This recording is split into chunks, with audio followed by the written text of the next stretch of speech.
പശ്ചിമേഷ്യ യുദ്ധ കലുഷിതമായി തുടരുകയാണ്. ഏറ്റവും ഒടുവിൽ പുറത്തുവന്ന വിവരങ്ങളിലേക്ക് വിശദമായി കടക്കുകയാണ് നമ്മൾ. ഇറാന്റെ ആണവ കേന്ദ്രമായ നതാൻസ് അമേരിക്ക ആക്രമിച്ചതായി റിപ്പോർട്ട് പുറത്തുവന്നു. ആണവ വികിരണത്തിന് സാധ്യതയുണ്ടെന്ന് അന്തർദേശീയ ആണവോർജ്ജ ഏജൻസി മേധാവി അറിയിച്ചു. അതിനിടെ യുഎസ് ഇസ്രായേൽ ആക്രമണത്തിൽ പരിക്കേറ്റ് ചികിത്സയിലായിരുന്ന അയത്തുള്ള അലി ഖമനയുടെ ഭാര്യയെ മരിച്ചു എന്ന വാർത്തയും അല്പസമയം മുൻപാണ് പുറത്തുവന്നത്. ഇറാനിൽ മാത്രം മരണസംഖ്യ 555 കടന്നു. Revolutionary guards general Majid Abdul റസയെ താൽക്കാലിക പ്രതിരോധ മന്ത്രിയായി പ്രഖ്യാപിച്ചിട്ടുണ്ട് ഇറാൻ. സംഘർഷം കൂടുതൽ രൂക്ഷമാകുന്നതിനിടെ ഇറാന് വീണ്ടും അമേരിക്ക മുന്നറിയിപ്പ് നൽകി. ആണവായുധ ശേഷി കൈവരിക്കാൻ അനുവദിക്കില്ലെന്നും ഇറാന്റെ സൈനിക ശക്തി ഇല്ലാതാക്കുമെന്നും യുഎസ് പ്രതിരോധ സെക്രട്ടറി പീറ്റ് ഹെഗ്സത്ത് പെന്റഗണിൽ നടത്തിയ വാർത്താ സമ്മേളനത്തിൽ പറഞ്ഞു. ആ പ്രതികരണം കേൾക്കാം. Orders of President Donald J. Trump, the Department of War launched Operation Epic Fury, the most lethal, most complex, and most precise aerial operation in history. For 47 long years, the expansionist and Islamist regime in Tehran has waged a savage, one-sided war against America. They didn't always declare it openly, except for their constant chants of death to America.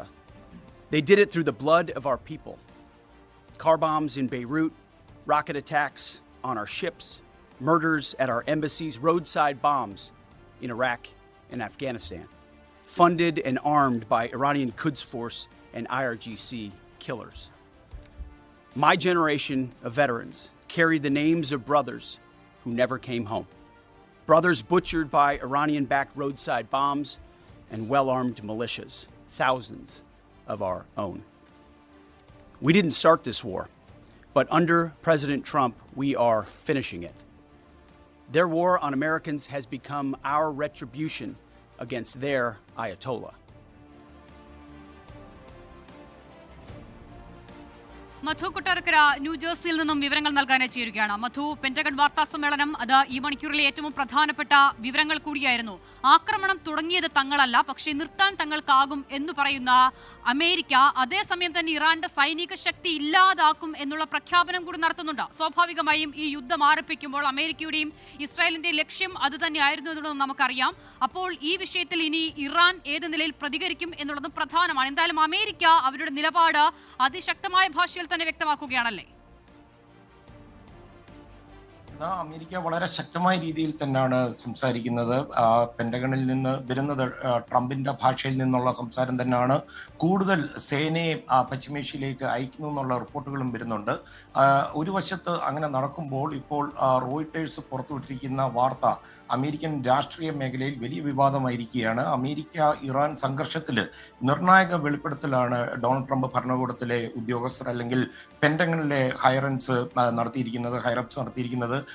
American സൈന്യത്തിന് നേരെ Iran നേരത്തെ ആക്രമണം നടത്തുവാൻ പദ്ധതി ഇട്ടിരുന്ന യാതൊരു രഹസ്യ വിവരങ്ങളും ലഭ്യമല്ലെന്നാണ് ഇപ്പോൾ ഉദ്യോഗസ്ഥർ ഈ സമ്മതിച്ചിരിക്കുന്നത്. ഞായറാഴ്ച ഈ കോൺഗ്രസ് സ്റ്റാഫംഗങ്ങൾ US കോൺഗ്രസിന്റെ സ്റ്റാഫംഗങ്ങളുമായിട്ട് ഒരു അടച്ചിട്ട മുറിയിൽ നടത്തിയ ബ്രീഫിംഗിലാണ് ഉദ്യോഗസ്ഥർ ഇപ്പോൾ ഇത് വ്യക്തമാക്കിയിരിക്കുന്നത്. ഇറാന്റെ ഭാഗത്തുനിന്ന് പെട്ടെന്നുള്ള പ്രകോപനം ഉണ്ടാകുമെന്ന് മുമ്പ് സൂചനകൾ ഉണ്ടായിരുന്നെങ്കിലും അത് ശരിവെക്കുന്ന തെളിവുകൾ നിലവിലില്ലെന്നാണ് ഇപ്പോൾ പുറത്തുവരുന്ന വിവരം.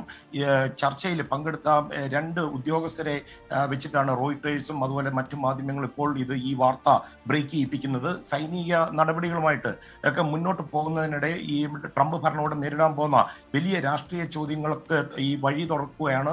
ഇതുവരെ അറിയാമല്ലോ, ഏതാണ്ട് 1000-ഓളം കേന്ദ്രങ്ങളിലാണ് അമേരിക്കൻ ഇസ്രായേൽ സംയുക്ത സേനകൾ പ്രഹരമേൽപ്പിച്ചിരിക്കുന്നത്. ഇറാന്റെ പടക്കപ്പലുകൾ മുക്കിയതായിട്ട് ഇന്നലെ തന്നെ ട്രംപ് തന്നെ പറയുന്നുണ്ട്. ഈ ഭരണകൂടത്തിന്റെ മുൻ നിലപാട് ട്രംപിന്റെയും ഇറാൻ പശ്ചിമേഷ്യയിലേക്ക് US സേനയ്ക്ക് നേരെ ഒരു ഡിഫെൻസീവ് അറ്റാക്ക് എന്നുള്ള രീതിയിലാണ് നടത്തിയേക്കാം എന്നായിരുന്നു. അതായിരുന്നു യുദ്ധത്തിന് കാരണമായി ഇന്നലെ വരെ ഉദ്യോഗസ്ഥർ മീഡിയയോട് പോലും ബ്രീഫ് ചെയ്തുകൊണ്ടിരുന്നത്. എന്നാൽ ഞായറാഴ്ച ഈ US കോൺഗ്രസുമായിട്ട് നടന്ന ഈ 90 മിനിറ്റ് നീണ്ട വിശദീകരണത്തിൽ US കോൺഗ്രസിന്റെ പല കമ്മിറ്റികളുണ്ട്, സെക്യൂരിറ്റി കമ്മിറ്റികൾ ആണ് ഈ രഹസ്യാന്വേഷണ വിവരങ്ങൾ അല്ലെങ്കിൽ ഇന്റലിജൻസ് ലഭ്യമല്ലെന്ന് ഉദ്യോഗസ്ഥർ സമ്മതിക്കേണ്ടി വന്നത്. ഇറാന്റെ മിസൈൽ ശേഷിയും അവരുടെ മറ്റ് സേനാ വിഭാഗങ്ങളും ഒക്കെ അമേരിക്കയ്ക്ക് ഭീഷണിയാണെന്ന് ട്രംപ് അഡ്മിനിസ്ട്രേഷൻ ആവർത്തിക്കുമ്പോൾ നോക്കുമ്പോൾ നിലവിലെ ആക്രമണം അതൊരു അനാവശ്യമായിരുന്നോ എന്നുള്ളൊരു ചോദ്യമായിരുന്നു US കോൺഗ്രസ് ചോദിച്ചത്. എന്നാൽ ഈ ചോദ്യങ്ങളെയെല്ലാം ദുർബലമാക്കുന്ന രീതിയിലാണ് ഇപ്പോൾ വന്നിരിക്കുന്ന ഈ വെളിപ്പെടുത്തൽ. അസിത, ഇവിടെ ഈ അമേരിക്കൻ സിസ്റ്റത്തെ പറ്റി നമ്മുടെ പ്രേക്ഷകർ കൂടെ ഒന്ന് അറിയാൻ വേണ്ടി പറയുകയാണ്. അമേരിക്ക രണ്ട് രീതിയിലാണ്. ഒന്ന് എക്സിക്യൂട്ടീവ്, അതാണ് ട്രംപ് അഡ്മിനിസ്ട്രേഷൻ. രണ്ട് നിയമനിർമ്മാണ സഭ. ഈ നിയമനിർമ്മാണ സഭയ്ക്കാണ് പരമാധികാരം വാർ ഡിക്ലെയർ ചെയ്യാൻ. ലോകമഹായുദ്ധത്തിന് ശേഷം ഒരു പ്രാവശ്യം പോലും US കോൺഗ്രസ് വാർ ഡിക്ലെയർ ചെയ്തിട്ടില്ല. ഇറാഖ് വാർ ഉൾപ്പെടെ നടത്തിയിരിക്കുന്നതെന്ന് പറഞ്ഞു കഴിഞ്ഞാൽ അത് authorisation for use of military force എന്ന് പറയുന്ന ഒരു പ്രത്യേക ഇതിലാണ്. ഈ വാർ റെസൊല്യൂഷൻ തന്നെ വന്നത് 1973-ലാണ്. ഇപ്പോൾ സംഭവിക്കാൻ സാധ്യതയുള്ളത് 48 മണിക്കൂറിനകം അമേരിക്കൻ സൈന്യം യുദ്ധത്തിൽ ഏർപ്പെടുകയാണെങ്കിൽ US കോൺഗ്രസിനെ നിയമപരമായിട്ട് ഭരണഘടനയുടെ റിക്വയർമെന്റ് അനുസരിച്ച് അറിയിച്ചിരിക്കേണ്ടതുണ്ട്. അതുമാത്രമല്ല 60 ദിവസത്തിൽ കൂടുതൽ അമേരിക്കൻ സേനാംഗങ്ങൾ ഒരു യുദ്ധത്തിൽ നിൽക്കാൻ അല്ലെങ്കിൽ അപകടത്തിന്റെ വക്കിൽ നിർത്താൻ അനുവദനീയമല്ല. അതുമാത്രമല്ല 30 ദിവസത്തിനകം സുരക്ഷിതരമായിട്ട് ഇവരെ തിരിച്ചെത്തിക്കുക എന്നും അമേരിക്കൻ ഭരണഘടന വളരെ വ്യക്തമായിട്ട് ആർട്ടിക്കിൾ 1 സെക്ഷൻ 8-ലാണ് ഇത് സംബന്ധിച്ചുള്ള കൂടുതൽ ഡീറ്റെയിൽസ് ഉള്ളത്. US കോൺഗ്രസ് അനുവാദം കൊടുത്തു കഴിഞ്ഞാൽ, വാർ ഡിക്ലെയർ ചെയ്ത് കഴിഞ്ഞാൽ US പ്രസിഡന്റിന് അത് സർവ്വസൈന്യാധിപനാണ്. US president commander in chief എന്നുള്ള നിലയിൽ അദ്ദേഹത്തിന് ഈ സൈന്യത്തെ ഉപയോഗിക്കാനുള്ള അനുവാദം കൊടുത്തിട്ടുണ്ട്. ലോകത്തെവിടെയായാലും ഏത് സമയത്തും 24 വാർത്തകളും ഓഗ്മെന്റഡ് റിയാലിറ്റി പാക്കേജുകളും എക്സ്പ്ലെയിനറുകളും വിശദമായി കാണാൻ ഞങ്ങളുടെ YouTube ചാനൽ നിങ്ങൾക്ക് സബ്സ്ക്രൈബ് ചെയ്യാം.